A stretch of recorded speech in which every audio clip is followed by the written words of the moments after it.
Today's guest is Rick Buist. He's the president at Bioroof Systems, Inc. So, Rick, thank you for being on the show.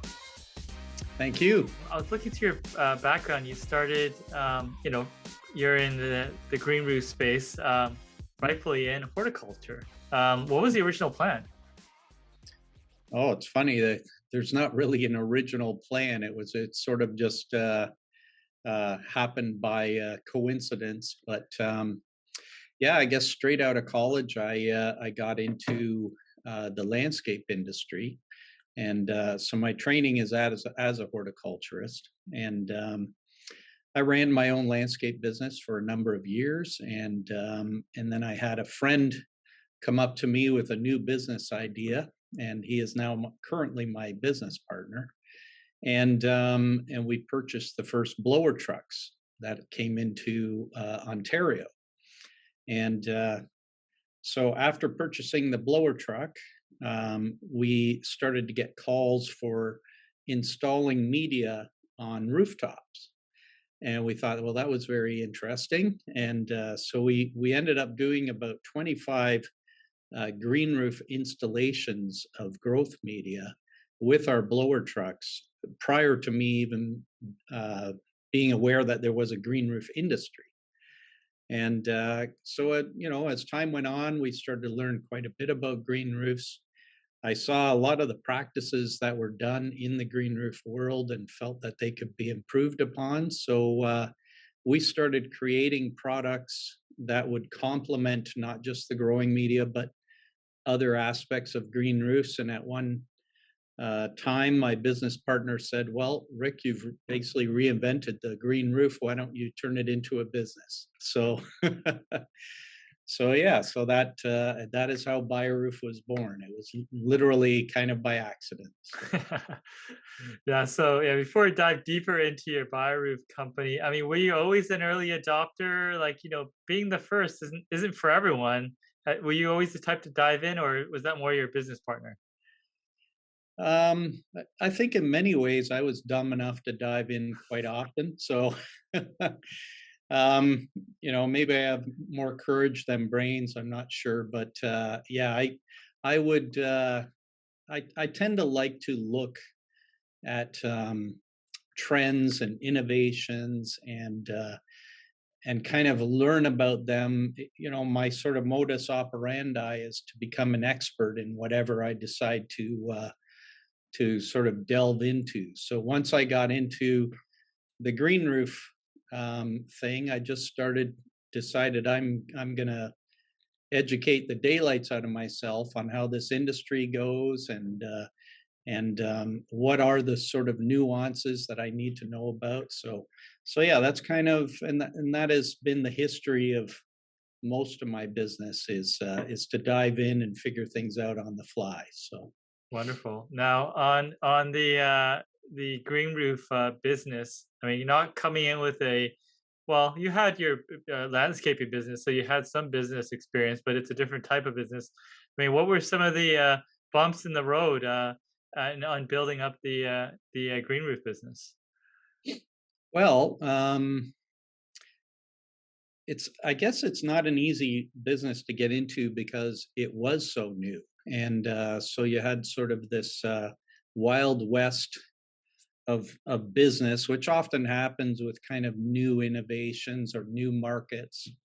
And so it was difficult to kind of establish exactly what we represented. The other part of it is because we came into it somewhat naively, we developed a system that was quite different from a lot of the systems that were kind of being imported out of Europe.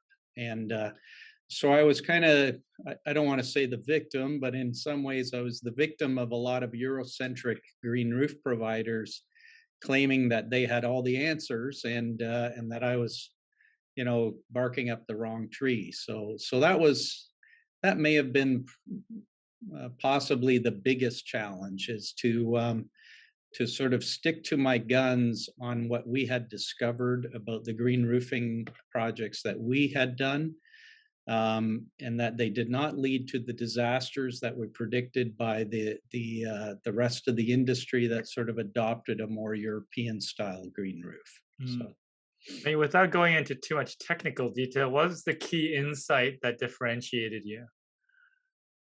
well, I guess as a result of our blower truck work and the fact that we were partnered with a specialized growth media provider called Growbark, we had quite a bit of experience in organic type medias and sort of blending products that were not necessarily aggregate. And the European experience is to use, over 90% aggregate in their growth media mixes. And we felt like you could achieve better results by going with some of the different organic source material that we were using. So I also was a big fan of using native vegetation as opposed to sort of hybridized or imported vegetation. Felt like in terms of performance, the green roof could get a lot higher performance in terms of cooling and stormwater benefits and that sort of thing than the European prescription. So really, I was definitely an outlier. Probably still am to a certain extent, but at the beginning, I was definitely an outlier. I still remember my first meeting with the president of the association, where he basically said very sympathetically how I was, destined to fail. So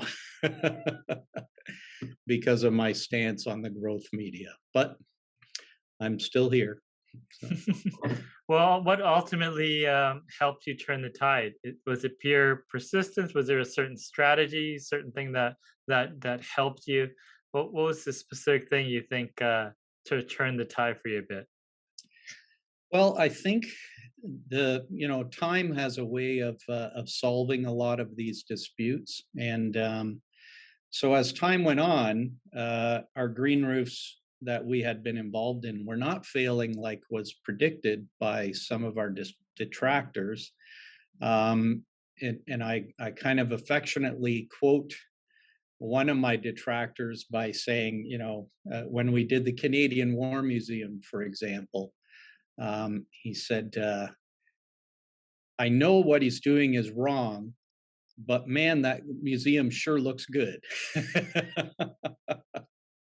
So, it's now been what, 17 years since we did the Canadian War Museum, and that meadow is still on top of that roof and looking very healthy. So it was just a matter of persistence. I think if you are confident in the science, if I did check. I'm not afraid to be wrong, and I think that's really important. Is to make sure that you're not just digging your heels in because you're stubborn.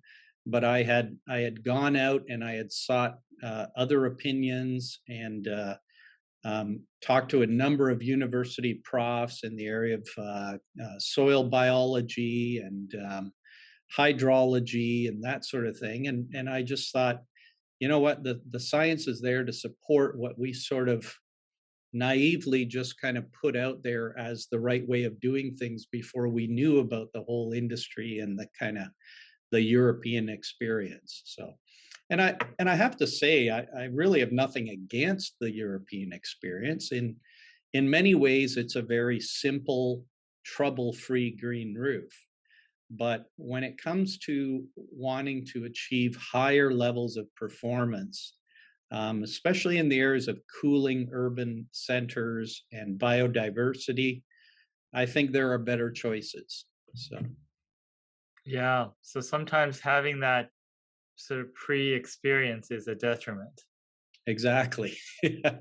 I remember going to a conference and finding out that I had done more green roofs than most people before I even knew about the industry. And it was kind of remarkable in that, you go to your first conference, you think everybody's an expert there, but you find out, no, everybody's kind of junior to this whole thing. So, Yeah, for sure. Now, what are some of the trends you're looking at now going into the future? Well, I think green roofs are now kind of a mature part of the kind of green building movement. Um, for a long time, I think it could be said that they were kind of the fashion of the day. They were a cool thing to talk about, and you had your typical sort of front runners, kind of pushing this new wild idea. But as time goes on, I think it's now kind of a cemented in part of what people think about in terms of sustainable buildings and that sort of thing. So um, I think that's important to consider. Uh, and now I've lost track of your question. It was just on trends that you were Trends, tracking going trends. There forward. we go. Sorry, I went down my own little rabbit hole there. But in terms of trends, I think the trends are going to be in areas that have even more performance attributes. And I would say the number one trend right now is in stormwater mitigation. And, I'm seeing throughout North America, basically, more and more jurisdictions tying the green roof to specific stormwater runoff coefficients and detention and retention. And because I think engineers are now looking at a green roof as a way to scale back some of their other offsite water holding structures, like stormwater management ponds and holding tanks and things like that, which have become necessary because of in the U.S. EPA guidelines around stormwater. So basically, we're seeing a real move towards kind of really charting out exactly what a green roof can achieve when it comes to handling stormwater. The other trend I see coming, and probably I was 20 years ahead, is this whole movement towards more native type green roofs. I think people are recognizing that one type of plant does not suit the entire continent, and especially when you look in areas like Southern California, Texas, Arizona, Nevada, Florida. Those are unique climates that do not necessarily sort of follow that European prescription. And maybe that's part of the problem is that in Europe, most of this sort of modern green roof was developed in Germany. And Germany has a bit of variation to their climate, but nothing compared to, from Fort McMurray to Laredo, Texas, so there is, you can use that as a guideline, use those things as, good information, but they don't necessarily translate perfectly into a completely different climate. So, Yeah. So, mm. with all the stuff you mentioned earlier, that each area you try to become an expert. Now, what's your way of getting up on an area and trying to become an expert? Like, how do you approach it? Is there something special you do, or what's your process? um, I guess it's a varied approach because I read a lot of scientific journals, so I read up on what people have discovered. Um, I also talk to a lot of different practitioners, not only in the green roof industry because that can be very insular, but also outside of the green roof industry, where maybe I'll talk to an expert on prairie grasses, or I'll talk to an expert on soil biology or things like that. So I do a bit of that. That's kind of on the academic side. And on the practical side, I love to get my hands dirty. So, I have installed green roofs. So I'm not speaking out of turn when I give advice to a contractor, for example. Like I actually enjoy getting out there, putting the things together, understanding what the challenges are, and then trying to improve from there. So, and that's been something that is kind of I pushed throughout our business. In fact, not that long ago,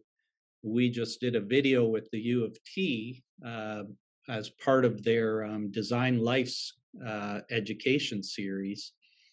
but I had all of my office staff go up to our production field and work in the production field as part of this whole video series, and they all loved it because they got to see all the things they do in the office. This is actually what happens at field level, and they were able to fill the modular trays with the soil filler, driving tractors and moving vegetation around. And so, it's important to get people to experience our product as opposed to just theorizing about it, or handling it from a purely theoretical viewpoint. Yeah, for sure. That's a great practice. Are there any other practices that are unique to your company or that you picked up with your research that has helped you out? Hmm. Yeah, I mean, we spend a lot of time trying out different products. So we do a lot of experimentation. We usually have a decent R&D tax credit every year. So we get involved in research projects with various entities. We've done research with universities in the U.S. as well as in Canada. We've sponsored the whole Grit Lab research project at the U of T, which was given an ASLA research award um, in terms of how they were looking at the best fit for certain performance parameters in the green roof world. Um, so we get involved in a lot of experimentation. Like we will blend some of our own medias and then we'll test them against certain plants. And so I think, given all that, if you don't keep researching, you're gonna die. You're gonna sort of fall off the wagon at some point because technology will leave you behind. And so we're always kind of messing around with different ideas. We have a big whiteboard in our boardroom where we sort of sketch out crazy ideas on a regular basis, and some of them stick. So. Wonderful. I love R&D. Now, the big question is when you do a lot of R&D, how do you approach what to commercialize or how do you step through there? Because you can't commercialize everything. How Right. do you pick the winners? Yeah. I guess it's that transition from blue sky to profitability. That's kind of the the route.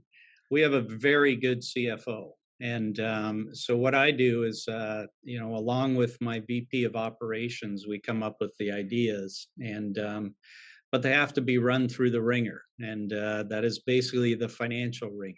And okay, what's the cost of implementing this? What's the marketing cost? What kind of market breadth? Is this something that can be easily integrated into our current lineup, or is this something brand new that we have to structure a whole new program around? So we go through that entire exercise, much like any reasonable business would do. And then if it makes it through that ringer, then it goes out in the marketplace. And I would say we got probably a 90% track record of new ideas ending up sticking in the program. So. Well, that's a great rate. Now, your interest in new things and stuff, does that translate to things outside the business as well? Oh yeah, yeah. It's funny. I'm pretty active for an old guy.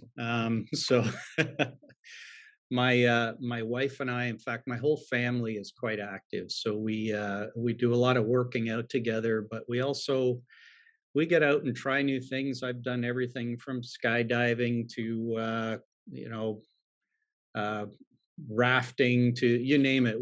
I try pretty much anything. We've climbed mountains. We always try to be active and involved and try new activities. And it's something my wife and I love to do. And I have three adult girls now, and they're all the same way. They all are quite active. So we love sort of going out and challenging ourselves to try new things, whether it's like going in some sort of competition or race, or whether it's just trying something new, going up on a helicopter ride, or I don't know. There's a million things I've taken exotic cars out for spins, and I've gone dune buggying in the desert. So we try lots of different things too. Oh, that's Yeah. wonderful. Is there things where, you've tried and then you've kind of changed out of the experience, like it was extremely memorable? Out of all the things,